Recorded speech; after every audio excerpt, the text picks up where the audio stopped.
You're listening to the Snob OS podcast, the podcast for Apple snobs.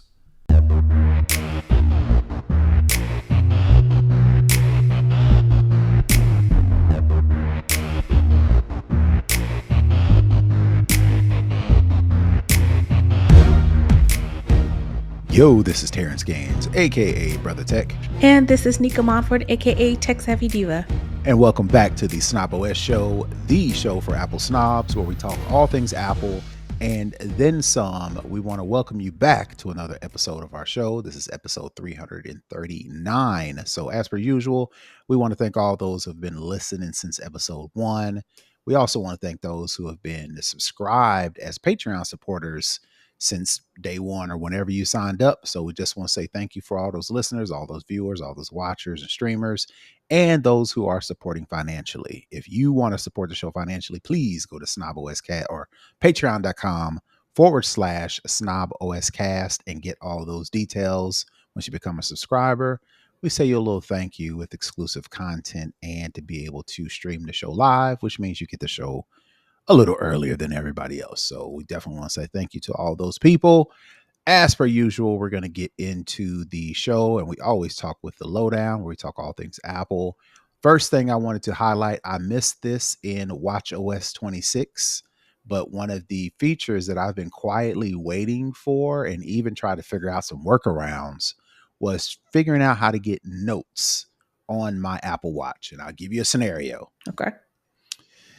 It's Friday night and I want to make a drink, a beverage. I come downstairs and I get all my ingredients out of the cabinet and I forget what the recipe is. The recipe is in the Notes app on my phone, on my Mac, on my iPad. It's not on my watch. I have my watch on because I have a watch on, but I may not have my phone on me, my computer, or my tablet. So my specific need for wanting the native Notes app on the watch is to be able to quickly go through my drink recipes and find out how much measurements I need for each ingredient to make my drink. Now that's very specific. Mm-hmm. And I even figured out a workaround, which is a separate app, but the app wants you to pay for the ability to synchronize the notes. The third-party Notes app on my phone, they wanted me to pay to be able to synchronize the notes that I see on my watch. Mm-hmm. The native Apple Notes app does that automatically on my phone, on my computer, on my tablet. Now it does it on the Notes app on my Apple Watch. It's not a lot that you can do. Basically, you can scrub through your recent notes. I think it separates them per day. So to do like last couple days, last 7 days, last month, or something like that. And it gives you the ability to quickly create a note. So if I wanted to go into the Notes app, create a quick note on my watch says, hey, the address for Henry's Cleaners or the phone number for Henry's Cleaners is 443, whatever. I can quickly do that on my Notes app and then go back and find it when I get to my phone, tablet, or a computer. So that is the feature update that I wanted to make sure people were aware of in watchOS 26. Like I mentioned, I missed it when watchOS 26 came out because we were doing some other stuff, but I happened to find it while looking for stories. It's like, that's right. I did want that. I completely missed that as well. I had no clue. And I use Notes for a lot of different things. If I'm copying something from either a web page or, just random little things, I'll definitely just quickly throw it in a note to go back to it later. And, it's one of those things where it is handy. Because again, I kind of use my notes as my to-do list is in my notes because I do a daily to-do list. And it just works the way I have it set up in notes. And so I can do a quick glance and see what's going on.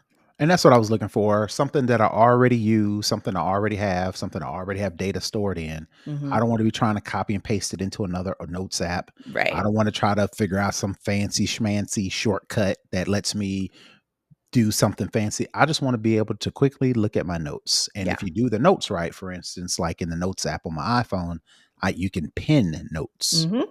those notes are the first notes that show up on the watch app. So if you have a note that you always, like you mentioned, your to do or to your daily task list, if you pin that to the top of your notes app on your computer, tablet, your phone, you open up the watch app, those are the first notes that pop up. So that's a little tip. If there are some notes that you want to quickly look at on your watch, make sure you pin them Hmm. in your other devices so you can see them on the Notes app on your watchOS. So again, you got to have watchOS 26 in order to see the Notes app. But if you are a Notes app user like I am, this is a very welcome feature. Absolutely. I use my notes all the time on my home screen on my iPhone. I don't have a lot. I have maybe 6 different apps on my home screen, and those are the ones that I use all the time. And notes is one of those things. So very nifty, very handy. You can pretty much kind of customize it to be, your catch-all or whatever you need it to be. And that's what I use it as. Yeah, yep. We got Christmas birthdays coming up soon. So that's where I have all the birthday gift slash Christmas wish lists for all the family in the Notes app. So being able to quickly, like for instance, give you another example. When I am recently in the Home Depot, I Mm, got notes and things that I need to do with the home renovations. The reminders app can be a little kludgy, but yeah. I just need to see. I need to quickly be able to open up a note and see I need this, this, and this versus trying to open up the reminders app and go to the reminders that are scheduled for today or go to my home improvement section in the reminders app. I ain't trying to do all that. If I'm Yeah. quickly trying to go to the Give me a store, quick glance. oh yes, put it on the notes app on my phone, Yep. pin it to the top, and go to my watch and look at it. All right, so that's it for that one. We're going to move into the next one. I think we talked about this maybe a couple weeks ago, but now with iOS 26.1, you can now add your digital ID to your phone or not, because like I've mentioned, nobody really uses it. Well, the places that I frequent, the airport here, there's a couple other things to where they ask for your ID or a passport. Specifically, the digital ID is a passport feature similar to the driver's license, to where you can upload your information, take a picture. With the digital ID or the digital passport, what they want you to do is make a couple of movements. So when I went through the process of loading it up, I had to turn my head to the left until you hear the ding. Hmm. Close your eyes, keep your eyes closed until you hear the ding. Open your mouth until you hear the ding. So I got to do Really? all those things. Yeah, yeah, yeah. On top of taking a picture of my passport. And another thing that I didn't realize going through this process is US passports. There's a chip in the back of your Hmm. passport. And I had to, in the instructions to add a digital ID to my Apple Wallet, I had to hold my phone up to the chip that's in the back of the passport. And once I did it, it scanned the numbers and it confirmed I do have a passport. I'm assuming it registered it with the government. Went through that process, did the head movements, took a picture of the passport. Boom, within minutes, my passport, along with my driver's license, is in my Apple Wallet. Again, for security purposes, the only way people can get to my driver's license or my passport in my phone is if they have my biometrics Hmm. or know my passcode. So Yeah. this is a word to the wise. If you are adding your driver's license, if you are adding your passport in the form of a digital ID to your iPhone, you need to add your finger or your face print, depending on which device you have. I don't think there's some iPads that Hmm. do Touch ID, but have your biometrics and have a harder passcode on your phone. Do not use just numbers to get into your phone for the passcode. You need the fancy numbers, letters, uppercase, lowercase, special characters. Now, it ain't got to be confusing, but it just can't be no simple 4 digit, 6 digit number. You need to put a password, especially if you're saving your digital ID and passport. So I guess my question to you is, are you in a hurry to do this just for trying it, or will you wait until you actually have a need to have a passport or your digital ID on your phone to get through TSA, whatever the case may be? I'll probably go ahead and put it on there. My driver's license is already on there. The only thing is, again, I'm just going to put it on there just to have it on there to go through the process because I've tried to use my digital ID at the airport before. Mhm. um, and in places where they say you can use it, Mhm. and it's like, no, we don't have that here. But Mhm. then on typically, I've when I think about it, I've only had that issue on the domestic side of things at Mhm. Hartsfield. On the international side, I haven't had any issues.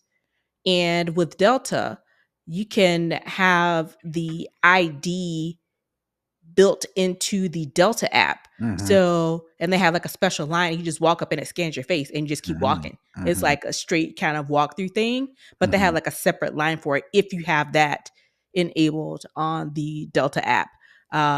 So it's been kind of hit or miss to try and use the digital ID for me. Well, the driver's license Mhm. um, at the airport. But I'll do it just to have it on there. I mean, at these days, it's It better to ain't have it hurt nothing. right. Yeah. It's better to have that option than to not have that option. Yep. Yep. Like I said, TSA. This is with the specifically with the TSA. I'm looking at a screenshot, and if you do actually try to use your digital ID, like if you come up to a kiosk or you come up to a TSA agent, Hmm. and they do give you the option to scan for your driver's license and your digital ID, the following information will be presented: your legal name, your date of birth, your sex, your nationality, the passport number, if it's verified by TSA or whatever, the date that you added it, expiration date, and an actual photo. Again, the picture that I took along with adding the digital ID that'll show up as well. Again, this That's what work the TSA people will see. that's what the TSA people see. Okay, But it'll pop. It, of course, it does this encryption and encoding to where when right, they pull it up on their screen, they'll see all this information. But I'm not physically handing them anywhere yeah. anything. Scanning my phone down, it does this little read thing, and then it pops up that information, then gets rid of it as they move on. Now, specifically, this is for domestic. You won't be able to do this when you go overseas, so you will need to keep your passport on you. And if that country has their own app Process. for Yeah.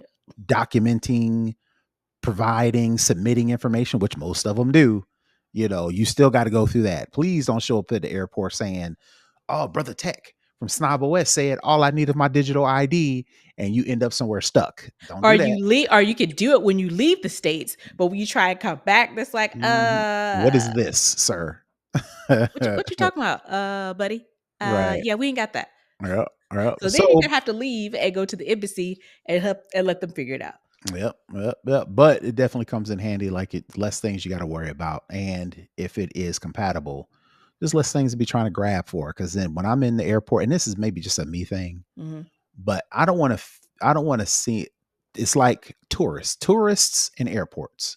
When I go to another country, I don't want to look like I'm Fish from out an of out of water. yeah, yeah, yeah. Even though, of course, if I go to China, ain't too many We black brothers, people, right? We unless gonna it's like a stand black out. country, But at the we same are gonna time, stand out. I don't want to be stressed with trying to ask and figure out and whatever and do all that stuff. I kind of at least want to like come out of the airport and be like, all right, I'm walking 200 feet and the train station, Yeah, or get on my phone, call Uber, like yeah, pretend like you've been here before. yeah. That makes me less of a target, right? Less Because of I a hate, mark. right, right. So that's um other countries and in airports. Mhm. I want to be going through the airport, shuffling through stuff and reaching in pockets to grab stuff and shifting suitcases around. I don't want to do that. I want And to come seeing to there, people with like their boarding pass, like on the big printout that they print out from home, it's and just like, oh they're trying gosh. to get they got to stop in the front to check in and get the little board. I want to get out of my car or As get out of the seamless as shuttle possible. and just walk right through security and go right to the gate. And if this does that, then I'll Mhm. do it. If only to not look like a loser. Yeah. And honestly, I think all of this is really just future proofing. I Mhm. think it's one of those things where right now we don't have a lot of use cases for it and it's not widely adopted. But I think this is where we're going. Mhm. And I think the more people that get on board now, it's just going to be easier as more people kind of come online Mhm. to have this type of technology or get comfortable with it. So it's like I might as well go ahead it's easy peasy. Go ahead, get it, knock it out of the way, and let everybody else that's kind of coming up behind. Let them kind of pull the tail end up, as they say. And I already got it done. You don't have to ask me. I'm good. So All right. I think it's a big future proof because again, I think we're really getting away from paper Right. and Right.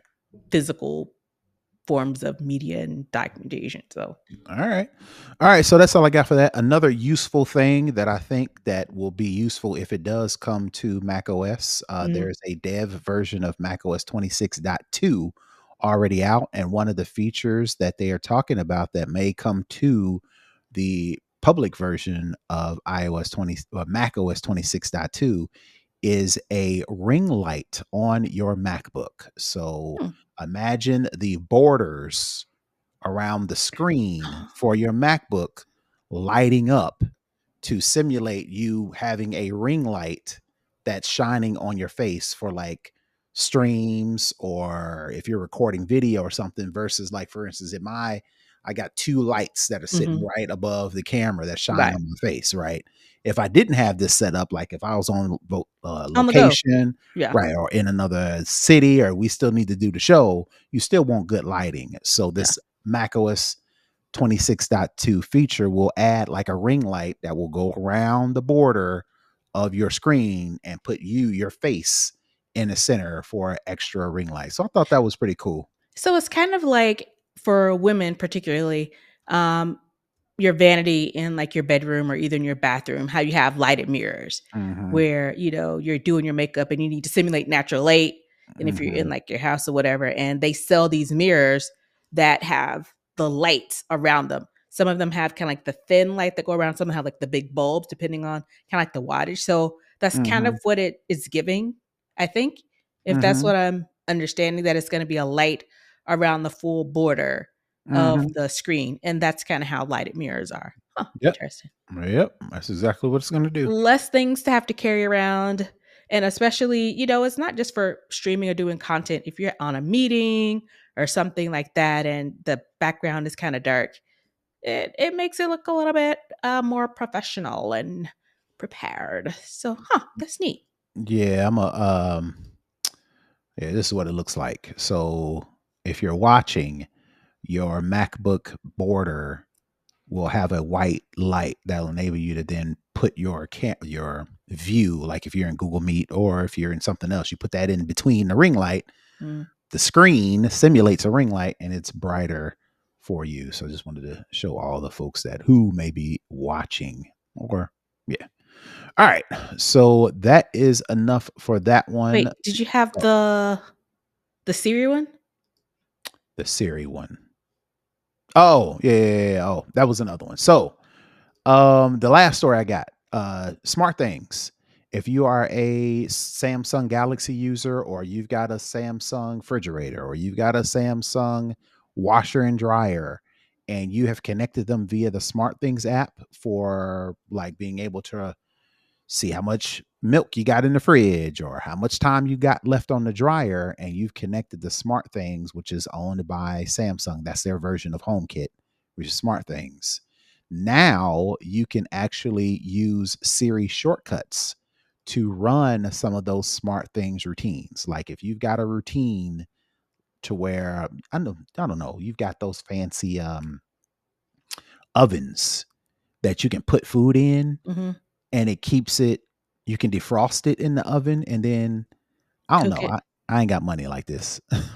But there are some people out there with ovens that double as a air fryer. And Ah, if you put food in there, like if you want to cook some chicken, mhm.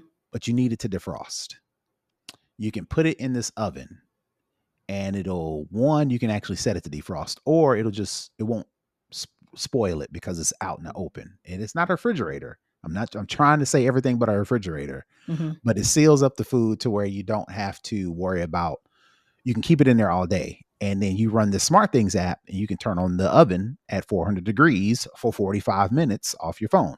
Well, with the SmartThing integration with Siri, you can set up a shortcut on your phone, on your watch, or whatever to say, hey, heat the oven at 400 degrees for 45 minutes. You can do that through Siri now because they have actually um, Siri and Siri shortcuts and SmartThings routines can now you can trigger those special things on using the shortcuts app. Now it's not HomeKit. I'm trying to stay away from saying HomeKit and SmartThings integrations, but now you can run Siri shortcuts. So if you open up the shortcuts Mm. app, set up the routine, you can find your SmartThings things. Once you name it, whatever the name of the shortcut is how you invoke it using Homegirl. So you say Homegirl start oven, and it'll find those SmartThings app and then light up your stuff. So I have a Samsung washer and dryer that has all the bells and whistles. I think I got this last year, I think. Mm-hmm. And like when I buy something new, especially if I order it online Mm-hmm. and I don't know if I'm going to keep it, I need to try it on. I like to wash things before I put them on my body. But on this fancy pantsy, wash and dryer, on the dryer, there's a sanitize setting and a Mm-hmm. refresh setting, and it Mm-hmm. uses steam Mm-hmm. from the water line. And Mm-hmm. so normally if I get something, say I get something from Amazon, I want to try it on before I decide if I need to send it back or not. I'll put it in the dryer. I'll Mm-hmm. run the refresh. Mm-hmm. And then once that's done, then I have to go to dryer and then run the sanitize. So with this, I could do a shortcut that says, hey, homegirl, you know, sanitize my clothes or whatever, or try on Mm-hmm. clothes or whatever. And Mm-hmm. then set it up where it'll run the refresh first Mm-hmm. and then the sanitize. Then I can try it on and then decide what to do with it. It So, depends. Again, it depends on your appliance. If you can schedule that deep, you can just trigger that in Siri shortcuts. So let me give you a couple examples. Right, okay. you can create a good morning routine that adjusts the lights, turns on the coffee maker, and opens up the blinds when the first person wakes up. You can set up a shared quote leaving home routine that locks the doors, turn off lights, and activates your security when the last person leaves. For example, with bedtime mode, you can simply say goodnight to turn everything off at once, or prepare for sleep by creating a relaxing atmosphere, so on and so forth. So we already could kind of do some of that So stuff. those are the defaults. Those are pre-made? No, those are Yes. examples. They just given Oh, like, okay, okay, yeah, okay. yeah, yeah, yeah. They're saying here are some routines that are available for iOS Gotcha. and Android users, right? You got to set these up through Siri shortcuts. But once you do, you can run those for example. Like for your example, you could say, get clothes ready to try on. And if Mhm, you've already got them in the dryer, it'll turn on that refresh cycle and it'll mhm, steam the clothes, right? But mhm, again, you got to already have all this set up if you want to set it up for 20 minutes on what heat level or whatever the case may be. But once you got that set up, you can invoke, I keep wanting to say Siri, but she gets be paying She attention, gets Jack. yeah. We're in the process of side note tangent.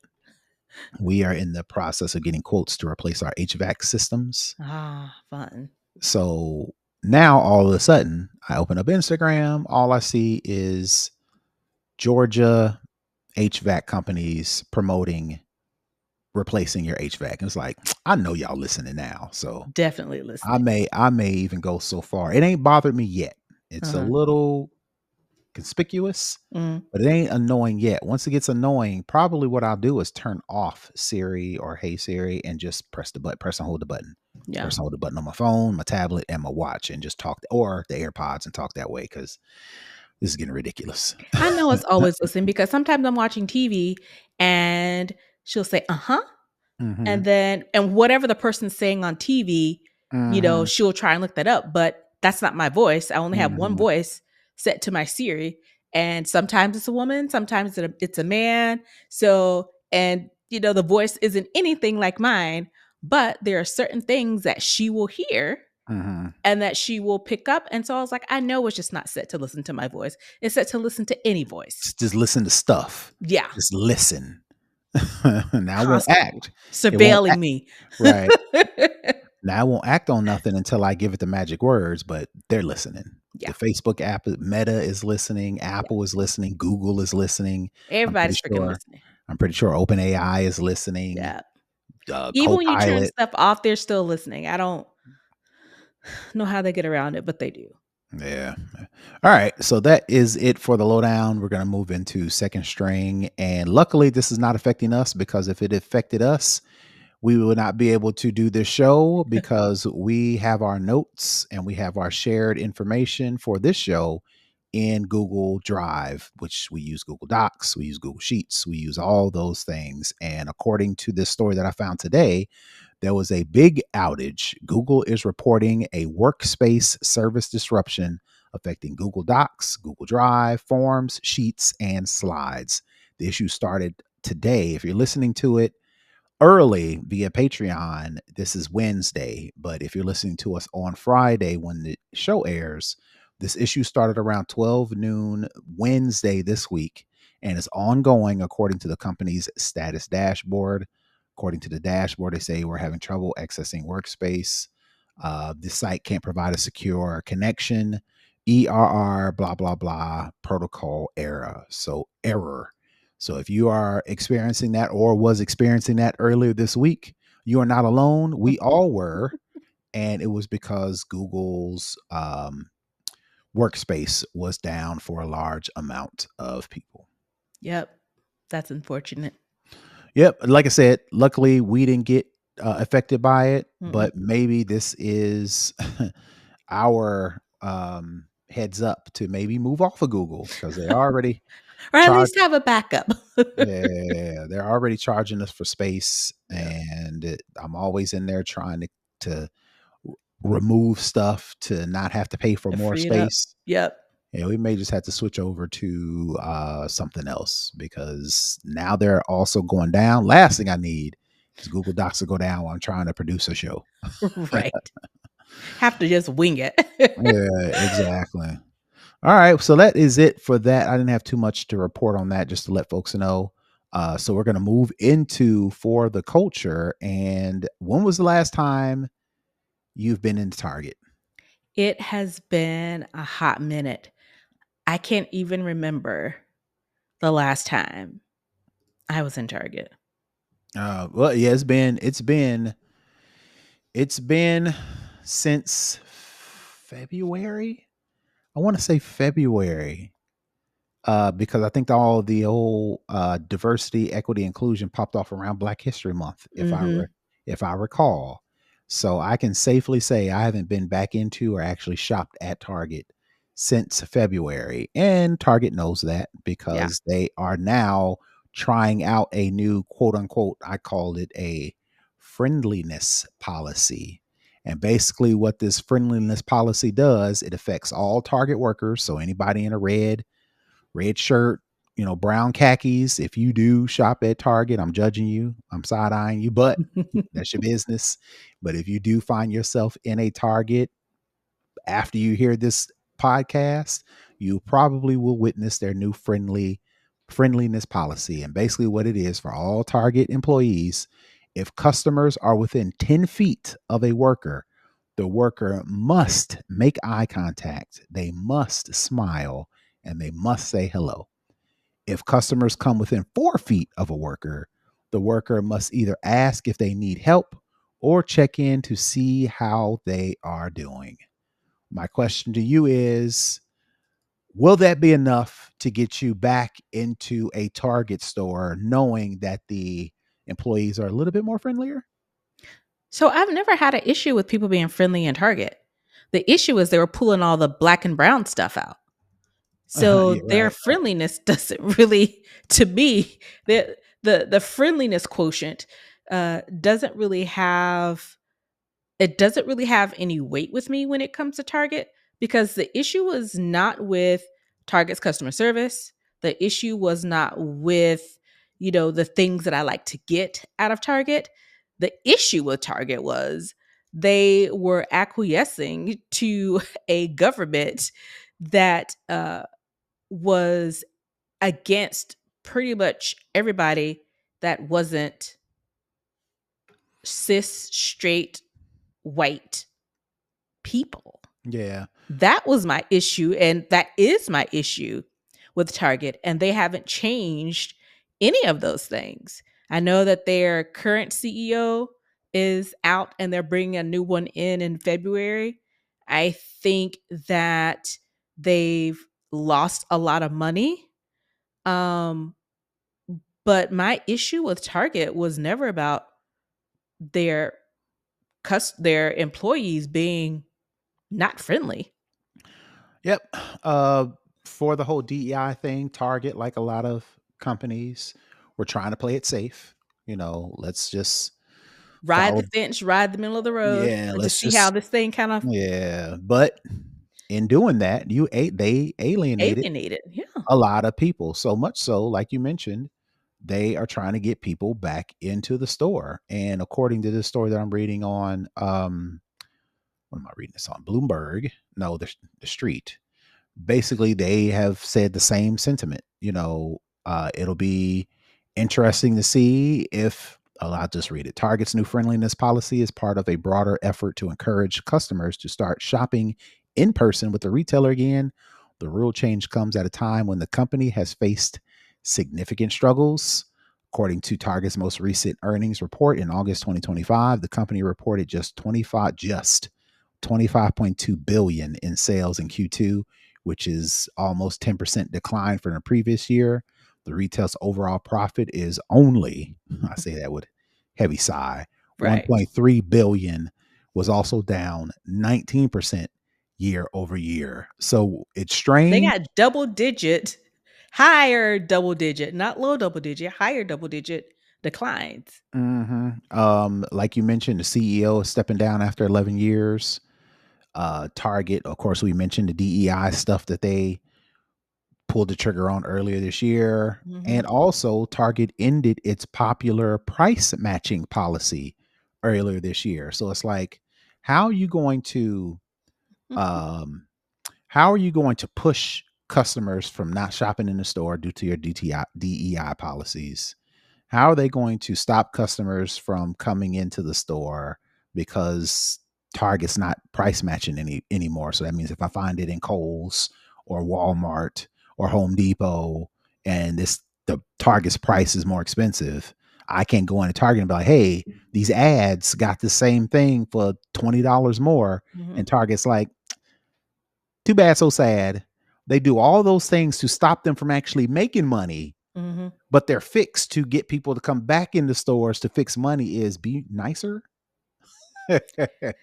Whoever came up with this is so short-sighted, is so disconnected from what's really going on Mhm, to even think that something like this would work, to even think that people would be so dim not to see what this is for. Because again, people, called it Target. They liked going to Target because it gave them an elevated experience, mhm, as compared to a Walmart or a Dollar General or, any type of big box store. And it it didn't have anything the issues. Again, what I'm calling the friendly quotient has nothing to do that part of the equation has nothing to do with why people, particularly black and brown people and other marginalized people, are not going in there. It doesn't have anything to do with people not being friendly to them. It's their and policies. right, and again, I am not a small talk person. Mhm. Um, Shooting the shit, even though I'm good at it, it is not my preferred thing to do. So I can imagine being a Target employee, and then every time you walk up on somebody or walk past somebody or in the general vicinity of somebody, I have to make small talk. That would Yeah. bother me. Again, there are some people who love customer service, they love interacting with people. So, Target would be the perfect job for those bright and bubbly people. But for those teenagers, those awkward, weird teenagers that are in the store, now they got to be all more uncomfortable to kind of come up to me and bother me when I'm the type of person, don't bother me in the store. If I need something, I'm gonna come look for you, but just don't be like, hey, how's it going? I'm like, man, I'm shopping. Get out my face. But Yeah, and a lot of times people, What I think what this going to do because is going to do is I think it's going to have the opposite effect. They're thinking they're catering to their customers. In most instances, people just want to come in, do their shopping, and be out. If they have a question or they need something, they will come to you. And having somebody every 5 minutes say, how's your day going? How you doing? I didn't come in here to socialize. I came in here to buy my stuff and be out of here.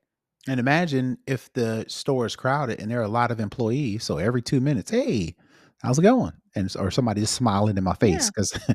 because they awkward and they don't want to come up to me. So they're standing over there, this weird smile.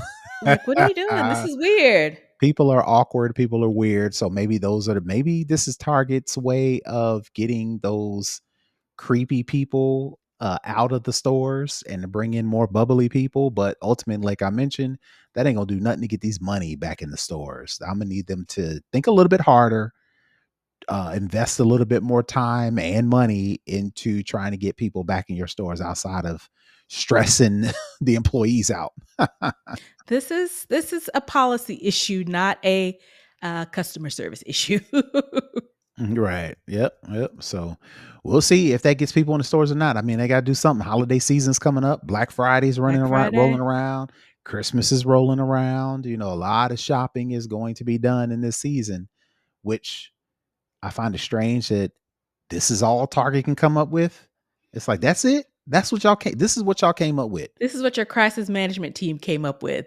Let's bother people more. in the store, not necessarily get people to the store, which is the whole problem. But while you're in the store, you want to bother me while I'm in the Let's store. bother people who are bothering to show up. Yeah. Oh, hope it works out. Good luck with that. Mm. Uh, all right, all right. So that is going to do it for the culture. We're going to move into the hookup. I don't know if I mentioned this on the store. Yeah, I think I did. I am a YouTube TV subscriber, and for the past month, I have not been able to watch Disney on the network TV, not Disney Mhm. Plus, right? I haven't been able to watch Disney Channel. I haven't been able to watch ABC. We watch Good Morning America, and we watch not so much Good Morning America. We watch World News Tonight in the afternoons. We watch that, and ESPN. I have not been partaking in none of those stations on YouTube TV. And my hookup for the week is if you are a YouTube TV subscriber, to make people feel better, to make subscribers feel better by not having Disney, ABC, and ESPN, YouTube TV is offering a $20 credit just this month to say, hey, we know you ain't got the channels that you signed up for. We know you don't have the channels that we promote. While we're trying to figure this thing out with between us and Disney, we're going to offer you this $20 credit. Now you got to go into your email and check it out. Go through and run through the steps. I think they'll send you an email, and in the email they'll give you a steps on YouTube TV on a web browser. You can't do it on your phone. I advise against trying to do it on an iPad. Go to your computer, open up Chrome, Safari. YouTube TV does not work on Safari.